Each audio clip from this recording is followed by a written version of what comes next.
Bonjour, je suis très heureux de vous retrouver pour une nouvelle vidéo sur la labyrinthérapeute et les 12 pierres de la Jérusalem céleste. Alors notamment aujourd'hui, je vais vous parler de la calcédoine bleue qui est reliée à l'humilité. Je vais vous parler de l'émeraude qui est reliée au courage, juste au-dessus de ma tête. Et je vais finir par vous parler également du sardonyx qui est relié à la patience. Alors la première pierre, je vais vous parler donc de la calcédoine bleue, l'humilité. Alors qu'est-ce que j'entends par humilité? Quand on parle d'humilité, c'est rester humble. Dans notre société, ça paraît un petit peu difficile, pour ne pas dire carrément impossible. Donc, je vous parlerai plutôt de simplicité. Quand on dit simplicité, bien souvent on dit « Heureux, vous les enfants, le royaume des cieux vous est ouvert ». Donc, cette calcédoine bleue, en 2 mots, vous l'aviez compris peut-être, elle va travailler l'enfant intérieur. L'enfant intérieur, donc, il s'agit de cette pierre, cette calcédoine bleue. Nous pourrons la positionner, je la prends comme ça dans mes mains, la mettre au niveau de la gorge, vous voyez, comme ça. On peut la positionner au niveau de la gorge. Et donc, on va se rééduquer avec notre enfant intérieur. Bien souvent, qu'est-ce qu'un adulte? C'est un petit qui a grandi, en quelque sorte.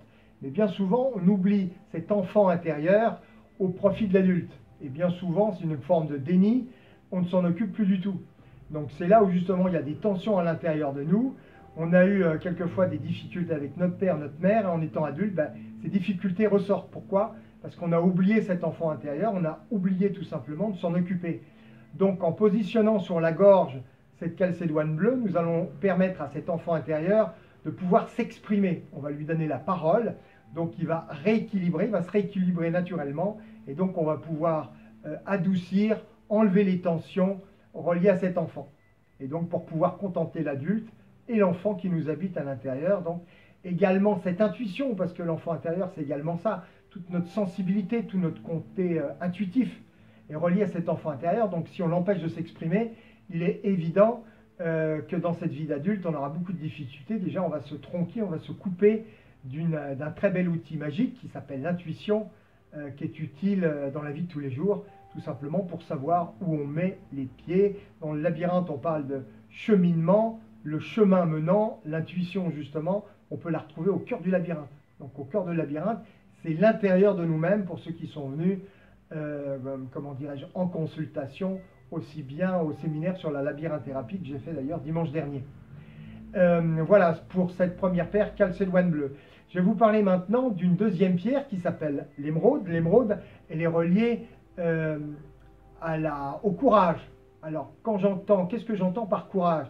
Le courage d'affronter la vie. L'émeraude, elle est reliée à la vérité. Elle est reliée également au signe de la balance ou du taureau.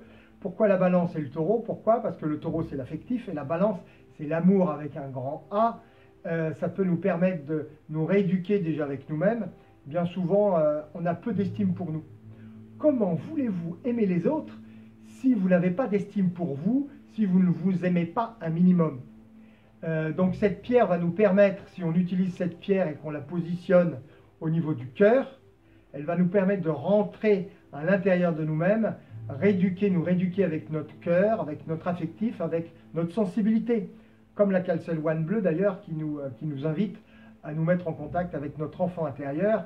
L'émeraude va nous inviter à rentrer à l'intérieur de nous-mêmes, avoir une meilleure estime de nous, avoir une meilleure estime de notre image, accepter notre image, nous accepter et nous aimer surtout.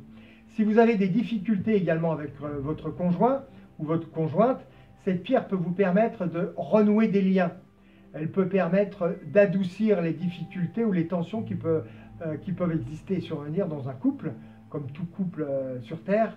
2 individus sont amenés à se rencontrer, ne sont pas toujours d'accord.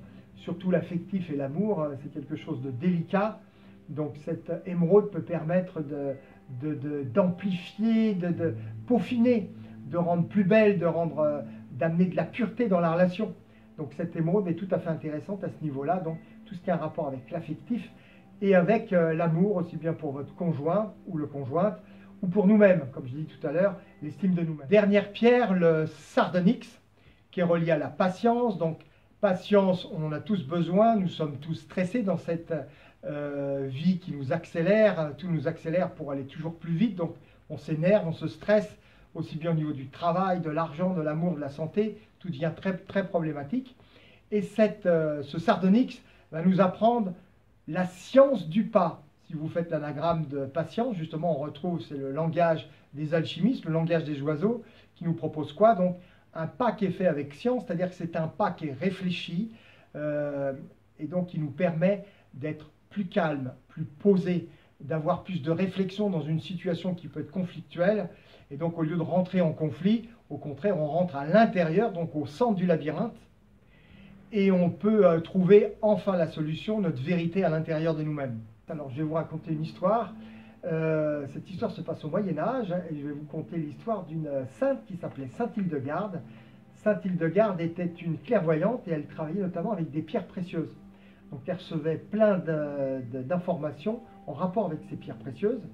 Et elle avait reçu l'information suivante, à l'époque, que tout le monde empoisonnait tout le monde. Vous voyez, quelqu'un me déplaît, ben, c'est pas difficile, je l'empoisonne, voilà, on gagne du temps. Donc au jour d'aujourd'hui, il y a plein de gens qui nous empoisonnent, notamment. Donc cette pierre peut travailler justement au niveau du contact qui peut nous relier aux gens qui nous empoisonnent.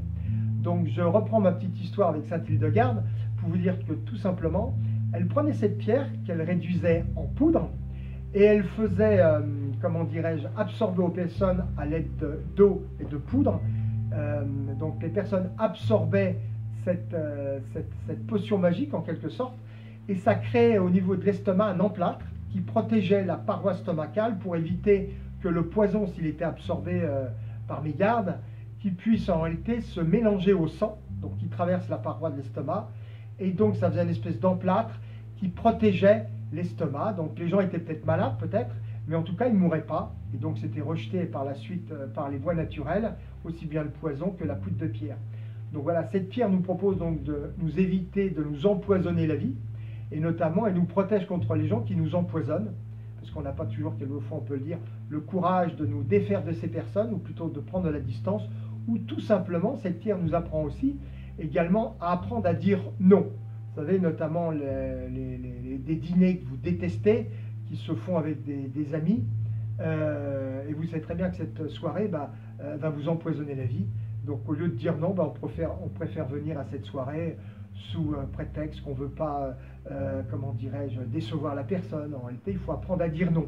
Donc cette pierre peut nous aider à dire non, donc créer en nous un refus tout simplement d'être franc et direct. Alors dire non, certes, mais dire pourquoi on dit non et expliquer pourquoi. En réalité, on ne pourra pas venir dans cette soirée, même si c'est un prétexte futile.